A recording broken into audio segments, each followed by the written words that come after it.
Rádio e TV Brasil Espírita, iluminando consciências.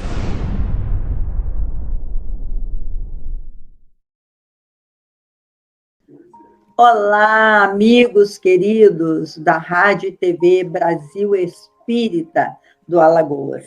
Estamos novamente reunidas, eu e TT, neste programa onde nós substituímos a nossa querida Ioiô Jatobá. E esse programa é quinzenal, todas as segundas-feiras, de 15 em 15 dias. Cada segunda-feira nós trazemos uma pessoa maravilhosa para falar sobre a poesia, expressão do ser. Não é assim, Tetê? Isso, querida. Hoje nós temos um convidado, Leilinha, para lá de especial. Então, deixa eu lembrar primeiro uma frase de Denis, só para assim, aquecer os nossos neurônios. Leon Denis, no seu livro Cristianismo e Espiritismo, disse que também os grandes missionários sofrem perseguições espirituais capazes de testar-lhe a fidelidade com Jesus.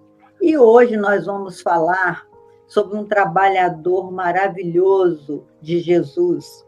E ele vai falar o tema sobre a poesia e o médium poeta. Porque ele é um médium e é poeta e faz poesia. Então, nós vamos falar sobre isso. Então, quem será mesmo, Tetê?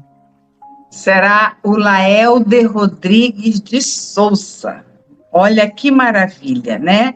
Ele é natural de Recife, é pernambucano. Ô, Pernambuco, que produz gente boa, né? Funcionário público estadual, casado, pai de 2 filhos, bacharel em Direito, residindo em Natal desde 1978. Escritor e médium, psicógrafo, com publicação de 2 livros da Lavra Pessoal, no caso, poesias. 2 mediúnicos, esse de mensagens, um dos fundadores do Reviver, que é o Recanto Espírita Vida e Verdade, colaborador do canal no YouTube do Reviver. Olha que trajetória mais iluminada, não é, Leila? Nossa, ele é maravilhoso. Já tive a oportunidade de conhecê-lo via internet e através dos seus poemas, que eu gosto muito de lê-los, que de vez em quando ele os envia para que eu distribua entre os amigos. A sua casa de trabalho se chama Reviver, Recanto Espírita Vida e Verdade, que fisicamente está localizada em São Gonçalo do Amarante, no Rio Grande do Norte, fazendo parte da região metropolitana de Natal. Vamos chamá-lo, Tetê? Seja bem-vindo, Laelder Rodrigues de Souza. Boa noite, é com muita alegria que a gente está aqui, eu estou aqui. De certa forma, perdoe-nos a gagueira e às vezes o nervosismo, o atropelamento das palavras, porque realmente estou muito emocionado.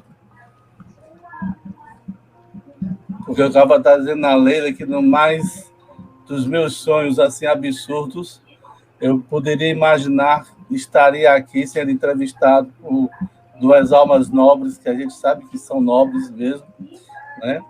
E espero fazer jus ao convite da Rádio Brasil Espírita e TV, no caso, não é isso? Isso.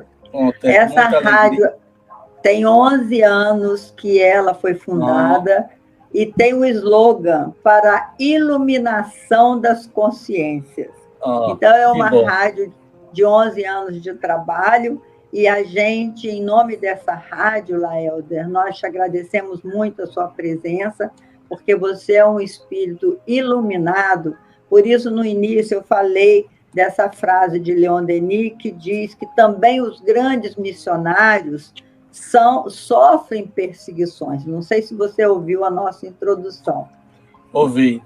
Então eu imagino que na sua trajetória você deve ter sofrido também as perseguições dos nossos irmãozinhos que ainda se comprazem em ser contra Jesus. E aí eu queria que você falasse um pouquinho sobre isso. Certo. Bom, eu vim aqui a Natal por falecimento do meu pai, sou parte de uma família de 9 irmãos, 2 já desencarnados, né? E minha mãe, com as raízes natalenses, ficou entristecida com o desencarne do meu pai e preocupado com a minha avó.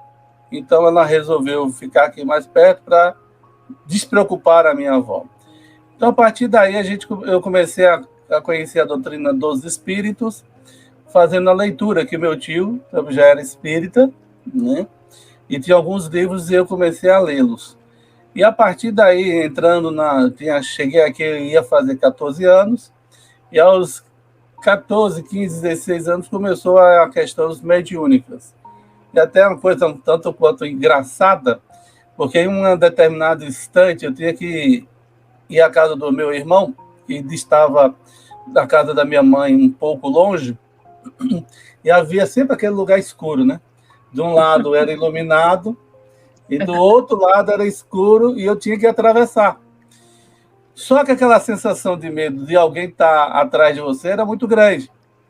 Eu atravessava a rua, eu acho que era quase uns 300 metros, que nem o Zaya Bolton ganhava de mim. Atravessando de tanto medo. Até que meu irmão, que tinha as percepções também, e eu não disse nada a ninguém, não dizia nada a ninguém. E ele diz assim, você não sente quando vai para a casa do médico, determinadas situações, assim, Aí na linguagem deles é porque imaginemos você como fosse uma janela abrindo para a luz e aí as entidades estão se aproximando.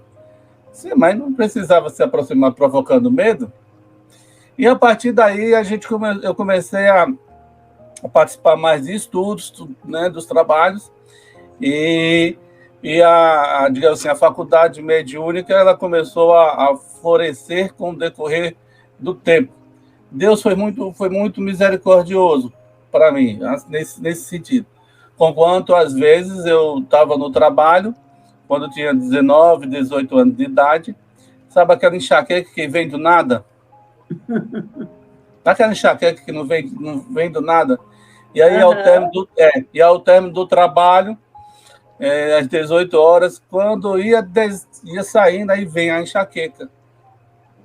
Aí você vai pegar o elevador, só tem um funcionando lotado. Aí eu olhei assim, não, tenho que descer. Eu desci a escada, 3 andares. Aí eu disse, homem, quer saber de uma coisa? Eu já tinha algum conhecimento, eu disse assim, se for para ficar, vai ficar para me ajudar. Porque se for para ficar para me atrapalhar, vai sair. Isso. E aí eu comecei a ir para a parada de ônibus a pé. Eu tinha um lugar mais perto, mas eu optei por um lugar mais longe e começava a cantarolando na música, mentalmente. E quando eu começava a cantarolar mentalmente, porque se eu falasse, o espírito não ficava nenhum pelo desafinamento, então eu cantarolava mentalmente. Muito bom. E aí eu percebi que quando eu cantarolava mentalmente, a enxaqueca passava. Já sei, você não gosta não, né? Ou você não gosta da música, ou você não gosta do desafinamento até mental. Mas vai, meu irmão. E aí comecei a frequentar as instituições da nossa cidade aqui. Frequentei a federação, participei do grupo mediúnico educativo da federação, fiz parte também de coordenação de estudo de ESD e de estudo mediúnico da federação, e tanto quanto de algumas casas espíritas. E a faculdade mediúnica ela começou a eclodir, vamos dizer assim, de uma maneira, digamos assim, ordenada, mas sempre com aquelas horas de testemunho, né? Não são fáceis, né? Até uma vez, um colega nosso diz assim, um médium diz assim, a espiritualidade está dizendo aqui que está arrancando o teu trabalho, o teu caminho, à base de unha.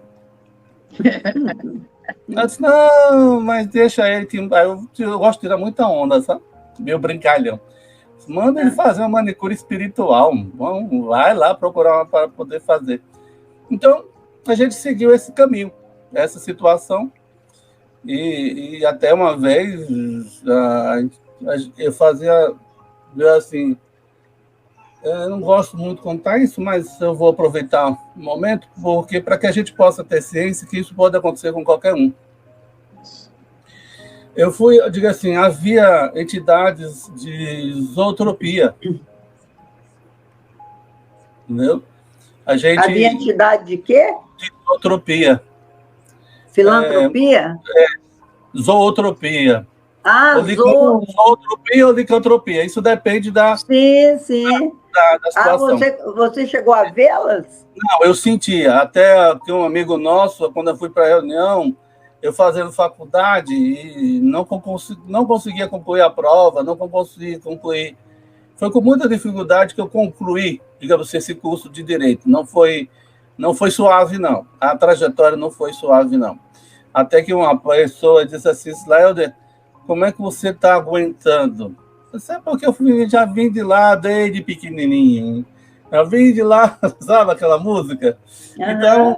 Então a gente está administrando. E aí a gente fomos convidados a abrir uma instituição.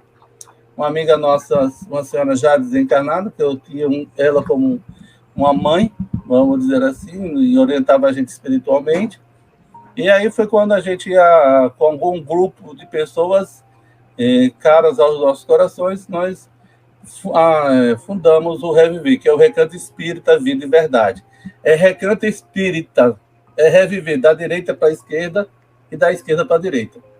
Que legal. Você vai ter que reviver. Pode prestar atenção. Reviver e reviver.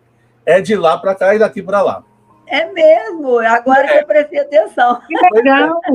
Aí eu digo à pessoa, só escapa de uma situação. Ou se você for para cima, ou se você for para baixo. Se for para a direita, para a esquerda, você vai ter que reviver. Em síntese, bem apertada, vamos dizer assim, minha trajetória. E aí, alguém pode perguntar, mas como começou esse lance de poesia? Quando eu tinha 15 anos de idade. Eu sempre fui... Aí quando... Eu me encantei, na verdade, com Cruz de Souza. Vozes veladas, veludosas vozes vãs, vozes veladas. Essa sonoridade, né, essa cadência. Eu fiquei encantado quando eu ouvi pela primeira vez. E o que me chamou a atenção foi a versificação, né, a harmonização, a estrutura melódica. E eu tinha uma professora, na época, que ela dava muita ênfase, né? Então, a partir daí, eu disse, eu vou fazer poesia. Não vou fazer poesia, não. Eu dizer assim, eu vou rimar. E, a partir daí, eu comecei a fazer rimas, fazer trabalhos com poesias, ao ponto de, digamos assim, intuitivamente, a gente receber algumas mensagens que as pessoas chegavam assim, isso aqui não foi você que escreveu. Mas deixa para lá, vamos... eu disse à pessoa, olha, não se identifica, não diz quem é, não menciona o nome. Não vou me preocupar com isso, não. E a partir disso foi que a poesia, né, tomou conta da minha vida nesse sentido. Hoje, cada um tem o seu hábito, né? Hoje, se eu não fizer poesia, eu estou perdido. Que maravilha. Eu tenho que fazer poesia. E para você, poesia é o quê? Laeldo, o que é poesia para você? É o coração da alma falando. Olha que definição. Eu não digo que nem a alma falando, é o coração da alma falando. É o coração. Nunca eu tinha pensado nisso. Vou refletir. Coração da alma, hein? É o coração da alma falando. Porque, digamos assim, você ouve situações, ou capta situações, vamos dizer assim, que o ouvido humano não vai entender. E aí, perdoe a minha presunção, vamos dizer assim, mas eu vou falar de uma maneira bem tacanha, tá? Esdrúxula, bem tacanha mesmo. É você entender o que é que Beethoven fez com a Nona Sinfonia?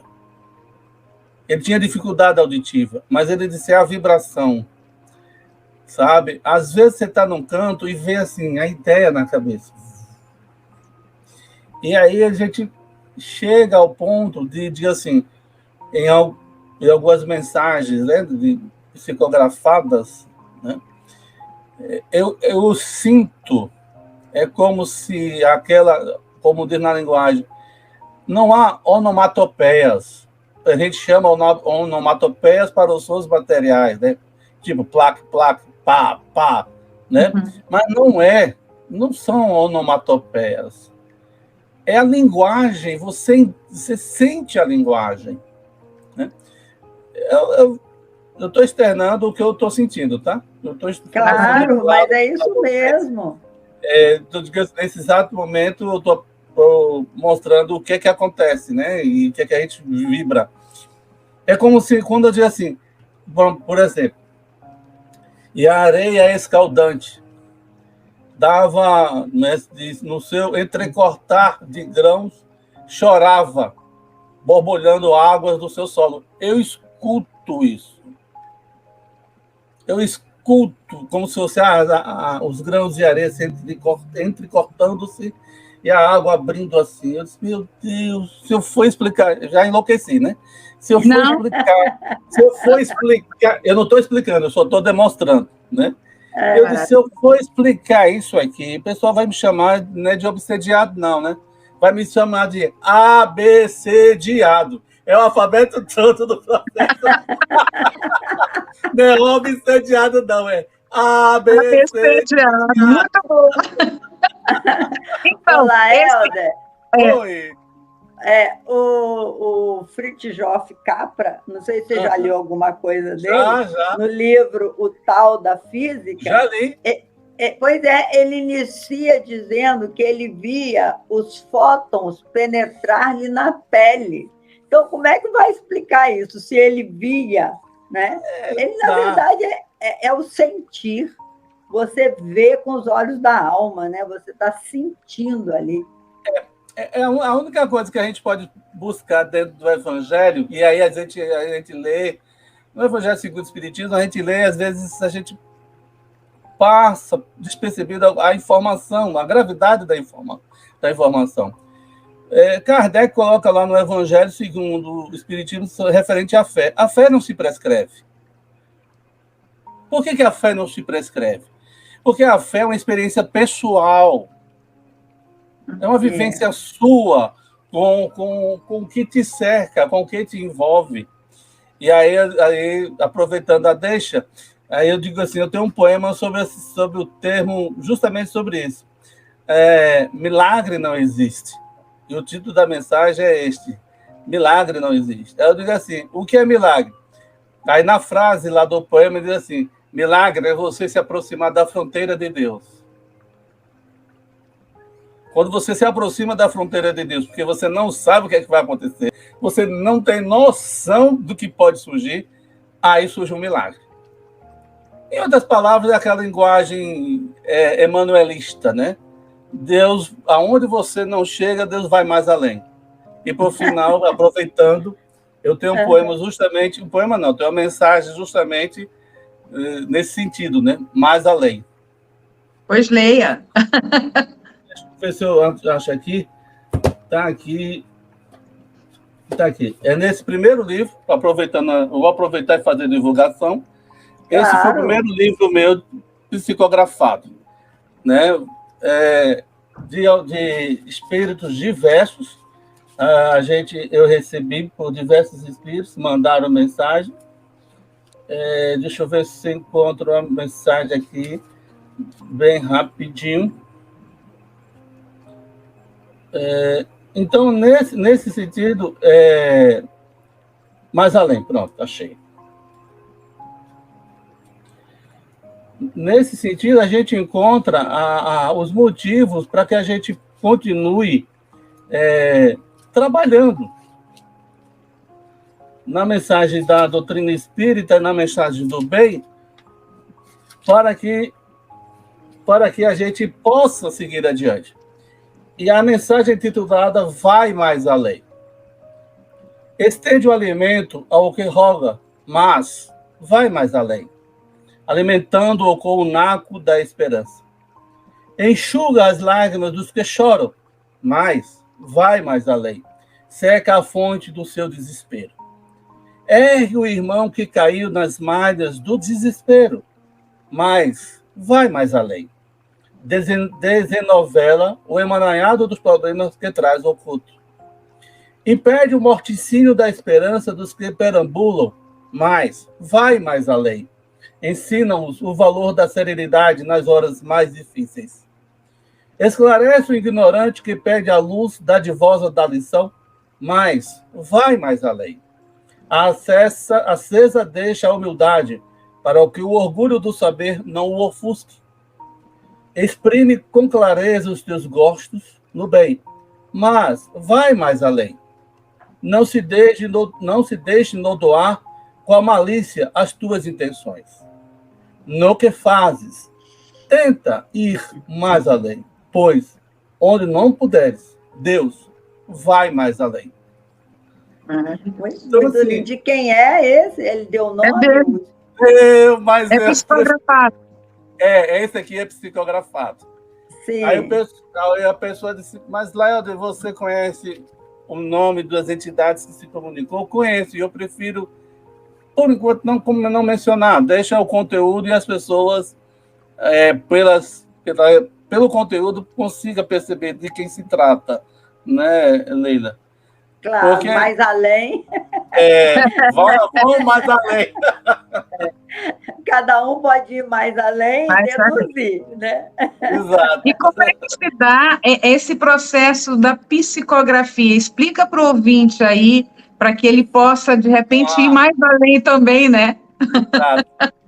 Bom, na realidade, a psicografia ou a psicofonia, que não existe a incorporação tecnicamente falando, o espírito não incorpora em você. Há uma sintonia, né? Como a sua televisão, como o seu rádio que você está nos ouvindo.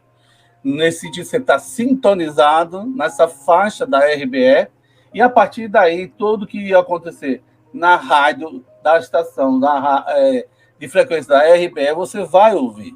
Então, o médium é aquele que é intermediário, ele entra, capta a onda emitida pelo espírito, e este, por sua vez, o próprio médium, reveste a mensagem ondulatória, né, com a roupagem da palavra, através do conteúdo mental que o próprio médium possui. E aí tem um detalhe, né, que Kardec coloca, e os espíritos colocam, a necessidade do médium estar estudando. E esse estudar não é no sentido intelectivo, que muitas vezes a gente mistura. Então só serve para quem é intelectual, quem faz faculdade, é mundo acadêmico. Não é nesse sentido. O estudar é também esse sentido, mas muito mais é você reflexionar-se sobre si próprio. E através disso, dos conteúdos conquistados na sua reflexão, lembre-se que nós somos reencarnacionistas. O que existe é que na personalidade de Laelder está adormecida as conquistas pretéritas. Mas como está no arcabouço cerebral, ou melhor dizendo, na mente do espírito, este perpassa para o cérebro, os espíritos vão lá, entra na faixa, procura o arquivo necessário e eis que surge a psicografia, nas suas mais variáveis demonstrações, né? A consciente, a inconsciente e a semiconsciente, ou melhor dizendo, a mecânica, a semicânica intuitiva, para ser mais claro. O que eu mencionei foi a psicofonia. É muito interessante a mediunidade, gente. Eu também, como já psicografei, a mensagem, ela vem pronta, ela vem, no meu caso, ela vem inteira. E você tem que passar essa energia que é luminosa, passar para uma energia mecânica quando você escreve. Então, exato, muito da mensagem, certamente, você não consegue reproduzir, porque é muito grandiosa quando o espírito é bem iluminado, ele traz pronto. É como se ele falasse tudo em alguns segundos. E aí você tem que decodificar. Comigo acontece assim. Mas, assim, Você que tem um livro só sobre Tagore, eu achei muito, eu fiquei muito interessada nesse livro, porque eu gosto muito do Tagore. Tem um encontro. Então, fala do Tagore aí para nós. Como é que você encontrou com ele? Como é que foi esse contato? Você fez uma colocação aí, porque eu achei assim, interessante. Eu disse, rapaz, será que eu encontrei com ele ou ele me encontrou? Eu não sei, porque às vezes a gente fica meio assim. De um lado, eu me encontrei com ele, a presunção, né? Do outro lado, ele me encontrar é muita arrogância. Digamos assim. Ele, na sua grandiosidade, teve pena de mim, vamos dizer assim, e veio despertar o tesouro que há dentro de cada um de nós. Eu sempre gostei, o que eu me encantei com Tagore foi quando eu li o primeiro livro dele, vindo por Divaldo Franco, né? E aquela, digamos assim, aquela musicalidade, digamos assim, onomatopéticas, onomatopeias das frases dele lá, me encantou, eu fiquei encantado. Então, assim, Tagore, Gibran e os demais me encantam nesse sentido, dessa situação. E a partir daí, mas eu nunca tive nenhuma pretensão, nenhum interesse de estar querendo receber mensagens de quem quer que fosse. Nunca tive essa situação. Eu deixei a coisa sempre fluir. E, diga assim, e como é que foi ao receber, né, a mensagem? Não foi fácil, né? Não é por causa de Tagore. A gente está falando de Tagore. Quando eu dei a primeira psicofonia, assim, a entidade sugeriu ao dar a psicofonia e eu comecei a psicografar, houve um dia assim, uma resistência aqui no movimento espírita, né? E houve questionamentos. E olha, o que eu assim, a gente fica meio pensativo, ler Tereza, é porque são pessoas que nos conhecem. Eu venho de evangelização, entendeu? Assim, eu não vim de um lugar que assim, eu pousei, por exemplo. Me viram crescendo no processo, né? Então, certas situações a gente fica olhando assim, e aí talvez seja o momento do meu testemunho silencioso, trabalhar e seguir em frente, né? E aí Tagore surge nessa situação. Eu comecei a psicografar e tudo, e só que aí que o pessoal não entende. Quando esse livro é publicado, o pessoal de Virgem já está recebendo Tagore, digamos assim, eu tenho intimidade com ele, eu faço os cálculos de 78 para cá, né? Vou ajudar, 44 anos. Então, assim, só de 20 eu tenho convivência com ele. Só de 20 eu tenho convivência com ele no sentido de sinto a presença, sinto quando ele se faz presente. E aí o pessoal disse, então só depois de 40 anos, de 30 anos, foi que você lançou o primeiro livro dele? Foi. Uhum. Foi. Agora, por quê? Por um motivo simples. Por quê? Porque foi a sugestão dele. Diz assim, está na hora de publicar, dar publicidade às mensagens. E eu criando resistência, né? Não. E a gente sondou outras pessoas, aí é aquilo que eu digo que às vezes eu não entendo o próprio movimento espírita. Eu não posso esperar, tá certo? De quem quer que seja, digamos assim, uma mensagem, quer seja psicofônica, quer seja psicográfica, de um médium, do mesmo jeito que esse espírito se comunicou através de Chico ou se comunica através de Divaldo. Mas ok. Eu sei, você sabe, Tereza sabe. Mas o movimento espírita como um todo parece que cria resistência. Digamos assim. Laelder, só para te interromper um pouquinho, essa resistência, Jesus também sentiu, porque ele falou, ninguém é profeta na sua terra. Porque as pessoas o conheciam desde pequeno e questionavam, como é que pode? Ele não é o filho do carpinteiro? Como é que ele chegou nessa grandiosidade, né? Mas o que eu não entendo, sabe, Leila, é que conhece, sabe. Não são pessoas que não têm leitura, são pessoas que têm leitura. Então, assim, assim, o espírito vem por via de. Então, vem por via de Leila, vem por via de Tereza, vem por via de Laelder. Não, você não pode esperar que venha pela mesma estrutura como o Chico Xavier. Claro que não, é.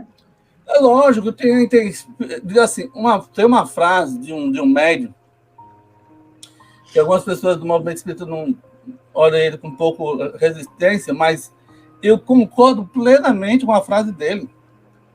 Ele diz claramente, é muito difícil ser médium na época de Chico Xavier. Mas claro, gente. Claro. Mas por quê? Porque ele ergueu um padrão, tá certo? Que esse padrão advém da conquista pessoal dele, enquanto espírito imortal. Eu não posso... por exemplo, eu não posso... Será que Emmanuel só se comunicou ao longo da vida dele só pro Chico? Ah, que é isso, gente? Pelo amor de Deus. Claro. Aí o que acontece? De todo lado. Médio A, B, pode receber, mas com resistência ao movimento que acontece, o que é isso? Não é Antônio, é José, é isso, aquilo, outro. Mas para quê? Para preservar o próprio médio de quê? Das injunções que o cerca. Quando eu recebi Tagore, no caso, e eu me assustei, eu disse, não, peraí, Aí eu disse assim, não, é porque eu gosto muito das mensagens dele, e eu acho fantástica a estrutura dele. Só que eu comecei a perceber alguns nuances. Eu disse, homem, quer saber de uma coisa? Eu disse... E aí eu sou meio ranzinho, assim, sabe? Eu digo ao espírito, a coisa não funciona como o pessoal acha que ela recebe e faz a festa negativa. Eu testo o espírito. Se você é aquilo que diz que é, você vai ter que me provar, meu irmão. Aí eu fico calado. Eu dei essa mensagem. Aí nesse livro a pessoa chegou e disse assim, lá você está com o livro pronto, não está? Eu olhei para a pessoa, eu não tinha dito nada a ninguém. Eu dei uma ruminada espiritual. Sabe aquela ruminada espiritual? Ou então mastiga vento. Você mastiga vento, fica mastigando vento. Assim. Porque a entidade está pedindo para que você torne pública a mensagem. Porque a gente conhece outro médium, né, que também recebe. E ele não quis, chegou ao meu ouvido que esse médium não quis publicar, justamente por ser o Tagore. Entendeu? Porque só determinado médium recebe, na visão de algumas pessoas, não na visão desse médium, na visão de algumas pessoas. E aí vai fazer o paralelismo, né? Nós vamos ver se escreve do mesmo jeito que o outro escreve. Aí quebra a cara, né? Não pode, não tem como. O conteúdo de um é individual. Aí eu chego para ele assim, só é o seguinte, quem vai receber pancada sou eu, tá, irmão? Tu tá aí com J. Cristo, tu tá aí com o plano espiritual, afofa a coisa de lá para cá, porque a pancada daqui para lá vai ser grande. Aí, pronto, aí eu recebi, eu publiquei, né?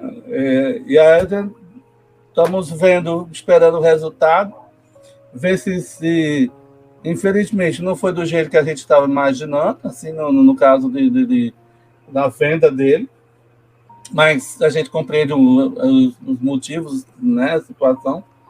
E aí eu digo muito, olha, a minha parte eu fiz. Claro. Aí agora é com vocês. Claro, e aí eu pego, pronto, por exemplo, vou comentar aqui com vocês. A sua pergunta, Leila, em off. Eu digo muito ao pessoal, a melhor conversa, minha gente, não é essa durante, não. Vocês vão morrer de... Vocês vão morrer de inveja. A melhor conversa é o off. É o antes e o pós-off, se é que existe isso, porque é aquela dos bastidores. Mas a gente vai socializar uma pergunta que Leila diz assim, eu sou poeta espírita ou espírita? Você é um poeta espírita ou você é um espírita poeta? Essa é a pergunta. E aí, digo assim, eu acho que eu sou muito mais um poeta do que um médio poeta, nesse sentido, porque a espiritualidade, assim, eu vou, digo assim, eu confesso que eu vou tirar o braço da seringa nesse sentido. Por quê? Porque quando você torna-se um espírita poeta, um médio poeta, como dizer assim, aí começam as exigências técnicas, né? Então ele vai receber fulano de tal, beltrano de tal. Aí a primeira coisa que a pessoa olha assim, a métrica está errada. Isso aqui, o mi, que é um pronome oblíquo, está no início da frase. Ele jamais faria isso. Coisa desse tipo. Então eu prefiro dizer que eu sou um poeta, depois um médico que surge assinal. Tanto assim é que algumas pessoas perguntam assim, a pessoa se assusta, Manael, tu faz quase uma poesia por dia. Aí eu disse, não, às vezes eu faço 2 por dia. Então vamos conhecer melhor a sua poesia. Eu copiei uma aqui, que você me enviou, que chama, é bem romântica, bem terna, que fala, quando comigo estás, o amor está. Na vida, você sabe ela de cor? Não, eu tenho ela aqui. Então fala aí para nós. Na vida, de uma hora para outra. Deixa eu ler. Deixa eu ajeitar aqui. Então... Pronto, ali. Quando comigo estás, o amor está. E vai. Na vida, de uma hora para outra, tanta coisa muda. E tudo diferente se mostra. Sem às vezes saber o que fazer. Então começa a procura de como bem viver. Existem tantos momentos onde são difíceis de sonhar, por haver mistura de sentimentos, que neles fica a se perder, sem saber como amanhã vai se estar, mas, para tanto, tem que sobreviver. Quando tudo torna mais adverso, como se fosse, então, sucumbir, querendo que vai vir algo mais perverso. Surge algo para tudo melhorar, onde o impossível se faz sentir, porque alguém continua a nos amar. É uma presença que na dor nos faz sorrir, porque a esperança se faz tangível, na adversidade o melhor surgir. Porque tudo de bom o teu coração nos dá, porque contigo não haverá o impossível. Quando comigo estás, o amor está. Maravilhoso. Muito lindo, muito lindo. Muito obrigado. E aí, assim, diga. Não, ainda escrevi uma outra que eu também gostei. Preciso saber por onde vais. Preciso saber por onde vais. Fala aí, Tetê, lê um trechinho dele aí, depois vou ler aqui, mas eu gosto da leitura do Laelder, que eu vi vários vídeos dele, eu fui pesquisar, eu digo, rapaz, ele interpreta como ninguém essa poesia, hein? Vamos lá. A gente lê, eu leio um trecho, a Leilinha outro e você outro, combinado? Tudo bem. Vamos lá. Vai lá. Preciso saber por onde vais. Diz-me por onde vais, que sinto falta de tua presença, por fazer do pouco em algo mais, e que tudo sem ti é tão pouco. Por amar de uma forma imensa, o amor se expressa em teu rosto. Sinto quão difícil é seguir sem ter nenhum rumo, buscando uma liberdade sem do coração fluir. Diz-me, onde vais? Que a fé que tenho mostra o futuro, de modo inseguro, ante a tempestade que se faz. Tenho ido a lugares que nunca fui, sem saber se a intenção compensa o erro que de mim flui, querendo a dor de alguém aliviar. Diz-me, por onde vais? Porque não passa de um sonho como contigo sonhar. A noite se faz tão fria, pela solidão que nessa hora aumenta. Sonhando acordado com uma manhã de um novo dia, que a esperança em lágrimas do coração se esvai. Vem, dai-me teu amor para eu amar. Tem essa outra, eu não sei se é continuação dessa. Sou o que eu sou? Sou o que eu sou, é outra, né? É outra. Então, outra, vai lá, né? Laelder, interpreta essa para nós. Sou Qual? o que sou o que sou. Ah, não sou o que sou mais do que me pensa. Então não tenho ela aqui, não. Eu passei para você? Sou o que sou, mas a sua presença me faz ir muito além do que estou. Sim. A existência contigo tem outro sentido, porque se sente quando se é capaz, ao término de uma luta, não ser vencido. Achou aí? Achei. Mostra-me que de tanta coisa ao abrir mão, caminha-se na vida mais seguro, por andar com os pés no chão. Sem nada temer no que for vivido, por sentir que na impermanência, no futuro, por algo consigo ter, não será possuído. As horas têm se passado e cada vez mais me sinto diferente, precisando de tua presença do meu lado. Porque viver sem estar de ti, difícil de suportar. Sei que em ti nunca estou ausente, mas te necessito para poder mais amar. A tua presença mostra que não há outra razão para que se possa uma resposta buscar, para o fardo ser leve, senão tu como solução. Vem, que já não posso suportar mais, viver a vida com o meu modo de amar, sem que não seja como tua presença me faz. Muito lindo, Laelder. Você faz todas essas poesias de um amor físico ou tem muito assim de encontros espirituais? Olha a pergunta muito curiosa. Algumas pessoas, como eu já ouvi uma vez de outras pessoas, dizer assim: eita, eu acho que ele está com problema no casamento. Aí eu digo assim, gente, não tem nada a ver. Às vezes o que acontece é uma frase. Às vezes é uma situação que surge na minha cabeça e aí eu escrevo. E às vezes, assim, a maioria das vezes, Leila, digamos assim, é saudade de Jesus. É saudade daquilo que você poderia ter sido e não conseguiu ser ainda, por exemplo.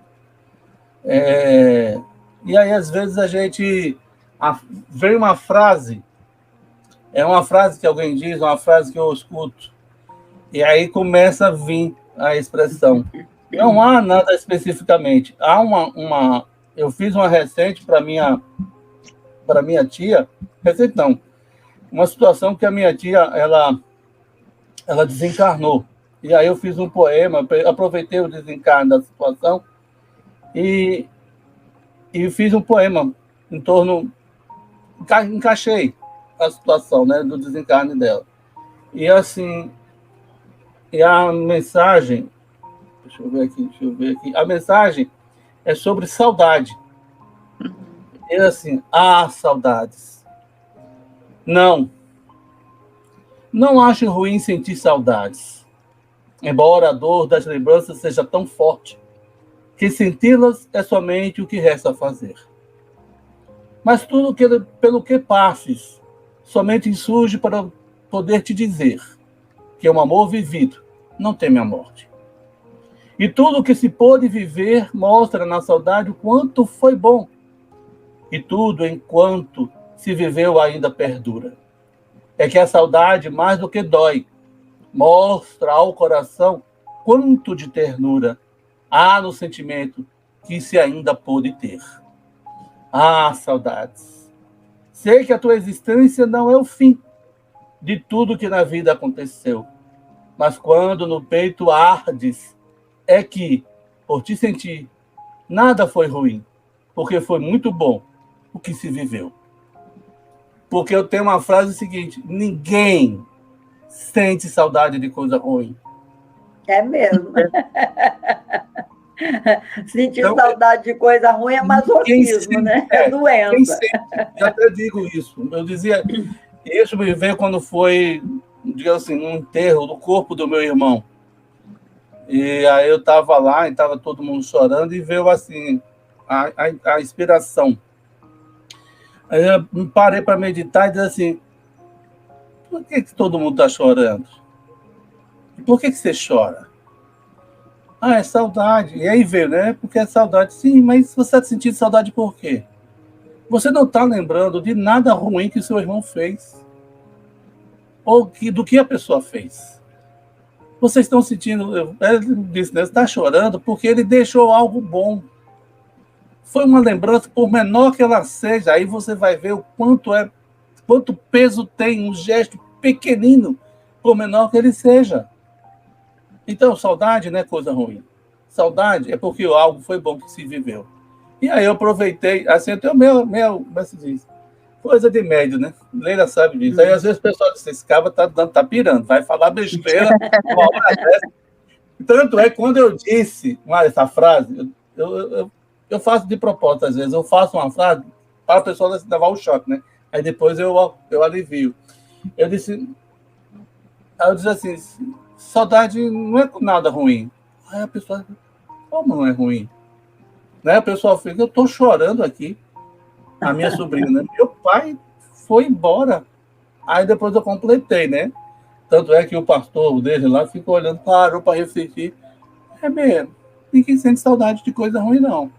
Aí isso tem que se trabalhar, né? E pronto, essa minha tia é irmã da minha mãe, e diz assim, não é porque é irmã da minha mãe, e não é porque é minha tia ou é minha mãe. Eu nunca vi duas almas se identificarem.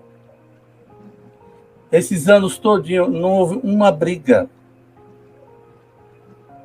delas se altercarem uma com a outra, conversando. Meu Deus, meu Jesus. Então, assim, e aí a gente fica Uma perto gêmea, né? a gente fica perto dela, mamãe, porque é amiga dela, né? Como se é amiga, é a minha amiga, a minha irmã, é minha tudo. Ela diz assim, e aí, mãe? Disse, não, ela viajou. E olha que ela não é espírita, como tem, né? A gente coloca, né? Eu disse, mãe, mas a senhora tem vivência cristã. Porque a lei de Deus está inserida na nossa consciência. Não está inserida no livros espíritas, não. Em nenhum livro, não. Porque a senhora, enquanto espírito imortal, a senhora viveu muito tempo com a lei divina. Então, isso para a senhora já é natural. Eu sei que a senhora está sentindo dor, mas a forma que a senhora coloca é fazer o melhor possível. E aí, dá licença. Vou aproveitar de poema e vou falar outro poema. Aí, assim, e aí eu digo a ela assim, e aí, nesse momento aqui, seria a minha prece para os benfeitores, né? Só queria sair daqui um pouco melhor. É o título do poema. E diz assim, vim, trazendo dentro de mim a esperança de querer o mundo. Vim, trazendo dentro de mim a esperança. Não de querer o mundo, mas a mim, distinguindo entre o que se pode ter com o que se deve ser. O coração repleto de confiança, senti que as coisas não seriam fáceis assim. Com o coração aberto, percebia que nem todo mundo sabe entrar, por medir tudo pelo seu interesse. Passei a cuidar melhor da minha messe, por sentir que muitos querem amar, sem nunca saberem como receber um afeto. E vendo que as relações não sustentam as promessas mencionadas pelos lábios, por sentir que o coração de nada participa. Mas, mesmo assim, percebi que tudo convida, mesmo ao que chegaram tardios. As grandes conquistas só têm aos que lutam. Sei que muitas vezes não alcanço o que tanto queria, sendo indelicado, ferindo, infringindo alguma dor. Por tudo esqueço a lógica e peço perdão. O que mais quero é pacificar o meu coração. E ao chegar na terra, o meu último dia, só queria sair daqui um pouco melhor. Muito lindo, Laelder. Agora tem uma outra pergunta interessante que eu queria te fazer. Pois não. Para cada trabalho seu, você se conecta com o espírito. Por exemplo, para psicografar, você se conectou com vários espíritos. E tem um especial que gerencia isso, é o seu guia espiritual. Você conhece ele? A pergunta é essa. Você já esteve com esse seu guia espiritual? Já conversaram? Já. Assim, aquele que, digamos assim, na hora do perrengue, como a gente diz aqui, né? A coisa tá pegando fogo e a gente está um pouco desestabilizado emocionalmente e que tem nos socorrido é Bezerra de Menezes. Isso aí eu devo muito a esse espírito. E foi por causa dele que a gente, assim, a primeira psicofonia de público veio por ele, né? E isso foi um motivo de questionamentos no movimento espírita, né? Aí até, assim, e eu digo muito ao pessoal, olha, quem tem dúvida são vocês. Eu não tenho dúvida. Até uma pessoa diz assim, talvez você esteja recebendo o genérico. Eu disse, e qual é o problema? A pessoa chegou para mim dizendo isso, né? Eu perguntei para a pessoa, qual é o problema? Se é o genérico, se é o original, o que vale não é o que você vive dizendo que o que vale é o estudo, é o conteúdo da mensagem. Aí eu perguntei à pessoa, e por que você está preocupado se é genérico ou se é original? Eu não estou entendendo. Então, assim, a Bezerra de Menezes, sabe, Leila e Tereza, assim, eu não digo escudo, né? Mas é o espírito que tem nos cercado, né? De cuidado, de zelo. Isso tanto é que, né, nesse desencarne que a gente está acompanhando da nossa tia, porque tem um detalhe, parece mentira, mas até o rapaz do cemitério nos alertou. Ele diz assim, rapaz, olha, a cada 2 anos alguém da família de vocês desencarna. E a cada e aí a gente diz assim, e a cada 2 anos, e quem fecha ou chega aos anos de 62. São 2 características, é 62 a cada 2. Aí, assim, e nesse período, a gente houve ele, digamos, ele indiretamente disse para nós, não por mim, mas por outra pessoa, diz assim, nós estamos aqui, nós estamos velando por vocês. Aí eu olhei assim, você entendeu o recado? Entendeu o recado? Assim, é um espírito que nunca nos falta, né? Nunca tem nos faltado. Na hora de um testemunho muito difícil para mim, muito difícil. Eu vou confessar aqui um pouco pela rádio, né? Sabe aquela hora de você dizer, eu vou chutar o pau da barraca? Uhum. Ele chega assim, aquele jeito dele, né? Meu filho, meu Jesus, lá vem você, meu filho. Aí quando ele abre a boca, né? Assim, você escuta assim, envolve você, aí você fica. Sabe o mito da caverna? Você fica querendo ir para a caverna e não sair, querer sair mais? Uhum. Não, eu vou entrar na caverna, irmão, me deixa em paz, eu não vou voltar nada. Aí termina, né? E aí a gente, graças a Deus, aqui a gente chegou, né? E assim, eu vou dizer uma coisa, eu não estou falando da doutrina espírita, mas assim, porque os espíritos não precisavam e não precisam da doutrina dos espíritos, né? Da doutrina espírita. Eu estou falando uma aberração. Não, porque eles sempre se comunicaram em todos os setores da humanidade. Claro, né? em qualquer religião. Desde a época tribal, vamos dizer assim. Uhum. Eu acho assim, eu não sei o que seria de todos nós se não houvesse a comunicação deles, a presença deles. É o que Leon Denis fala. Leon Denis fala a mesma coisa. A mediunidade é uma bênção, é uma coisa abençoada por Deus, porque se não fosse essa possibilidade dos nossos ancestrais, dos nossos amigos espirituais entrarem em contato conosco, a gente já tinha sido muito pior para a humanidade. Que, graças a Deus, os espíritos estão sempre atentos e nos erguendo nas nossas necessidades.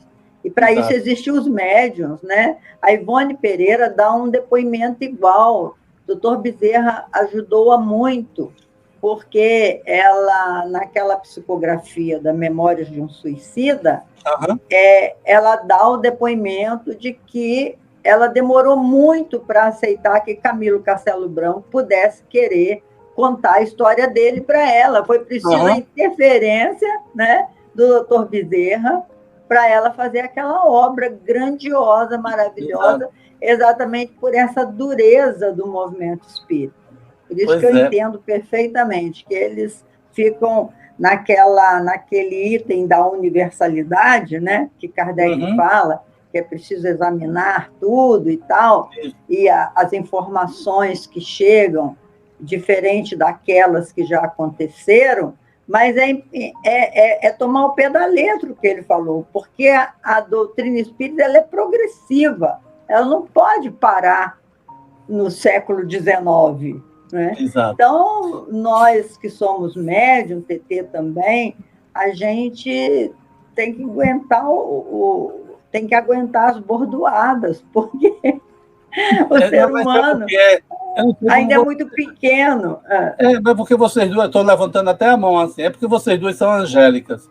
Eu sou um pouco Moisés. Aí é pronto. Ainda não. Aí eu vou dizer uma coisa. Antes, só um minutinho, só para eu não esquecer. Isso, pode falar. Sobre a questão da poesia. Eu vou não é puxar brasa para minha sardinha, não, tá? Quem quiser assistir, vai lá e vai ver o que eu estou dizendo. A Nete Guimarães, ela tem uma proposta seguinte. Tem um vídeo dela, uma palestra dela chamada Lixos Mentais. Ela diz o seguinte: a poesia é uma prevenção contra o Alzheimer. Não sou eu que diz. Qualquer coisa, vá lá no canal e reclame com ela. Porque ela diz assim, por um motivo simples. O nosso cérebro, ele tem essa estrutura. É uma área de leitura e uma área de música. Uma área de leitura e uma área de música. Quando você declama, quando você fala da poesia, você declama uma poesia, o cérebro não consegue registrar ou perceber se é leitura ou se é música. É leitura ou é música? É leitura ou é música? E aí cria uma terceira área. E isso cria um campo energético, segundo a própria NET, né, para que a gente reavalie a nossa estrutura cerebral. Então, diz assim, a poesia, a declamação de poesia, diz assim, uma prevenção contra o Alzheimer, contra os lixos mentais que a gente acumula, né? É aquele ruminante espiritual. Não, tá tudo bem, tá tudo maravilha. Jesus, vamos amar. Aí fica, ai, meu Deus do céu. Sabe aquele... A família Buscapé tinha o que era... Tá fazendo o que aqui? Por aí. Ai, muito divertido, Laelda. É muito bom. O tempo é muito pouco. A gente tem que fazer 2 ou 3 programas, porque ainda tem muita pergunta e a gente não vai concluir, graças a Deus. Agora, uma pergunta que não quer calar, que é até um título de um livro seu de poesia, se eu não estou enganada. A Primavera na Tempestade, Laelder? Aí? Então, diga aí para o ouvinte, para ele ficar bem assim ancorado. Depende para onde você olha. Depende para onde você olha. E aí tem uma frase seguinte, assim, para a gente tentar entender, eu coloco o seguinte: se você, eu, todos nós, tivéssemos que só conviver com o erro do passado, para que existir as consequências? Consequência, gente, consequências é o pedido de socorro do futuro para que a gente reavalie a nossa posição e se mantenha na estrada correta para poder encontrá-lo. Quem? O futuro. Essa é a função da consequência. Então, há primavera na tempestade. Desde que eu tenha a visão para aquilo que eu esteja vendo. Tá certo? Então, digamos assim, para eu olhar o arco-íris, eu não posso estar olhando para o chão. Eu tenho que olhar para o céu. E para que o arco-íris aconteça, é necessário que gotículas d'água caiam. Mas é imprescindível que o sol esteja numa posição que possa sacudir os seus raios nas gotículas d'água e faça a policromia no céu. Então, está respondido e muito bem respondido. Muito obrigado, meu amigo. Que Jesus te abençoe, para que você continue nessa tarefa linda de divulgar o seu trabalho, que vai evitar o Alzheimer. Eu já estou até acreditando nisso, porque eu e a Tetê, nós somos poetas também, nós temos um livro que nós publicamos juntos. Então, nós estamos contribuindo não só para sensibilizar os nossos irmãos que nos ouvem, mas também para motivá-los a falar do sentimento, deixar se apaixonar pelas palavras. Tem algumas palavras que eu amo, outras que eu acho estranho. Então, é assim, é muito lindo o caminho da poesia. Então, nós te agradecemos muito, que Jesus te abençoe, que você continue com esse humor maravilhoso, porque rir faz bem para a saúde, né, Tetê? E dê as suas palavras finais, depois a Tetê também vai dizer as palavras finais, porque as minhas já são essas. Gratidão. Que Jesus te ampare e te abençoe. Se eu pudesse alcançar as pessoas que vão nos ouvir, sem falar nada, eu gostaria de não ter falado nada. Mas me falta essa condição de só vibrar. E, além de vibrar, alcançar alguém, por menor que seja ou onde a pessoa esteja. Mas, infelizmente, eu ainda preciso, de certa forma, infelizmente, entre aspas, né, de palavras para poder atingir o tímpano de alguém e este possa sensibilizar o coração. Não é culpa sua que me escuta. É a falta de capacidade daquele que te fala, que ainda não consegue falar com o coração e silenciosamente, sem dizer nada, possa lhe atingir. Agradeço penhoradamente o convite, que para algumas pessoas não seja nada demais. De estar aqui, de falar de poesia, de falar do Evangelho, de falar de Jesus, ou até, de certa forma, dar uma pincelada sobre si próprio, né? Para mostrar que as pessoas são os que elas são. Mas lembrem-se de uma coisa: a vida de uma pessoa não se resume naquele instante que você está olhando ela. Há uma história por trás. E histórias são constituídas de fatos, de interpretações, de interação.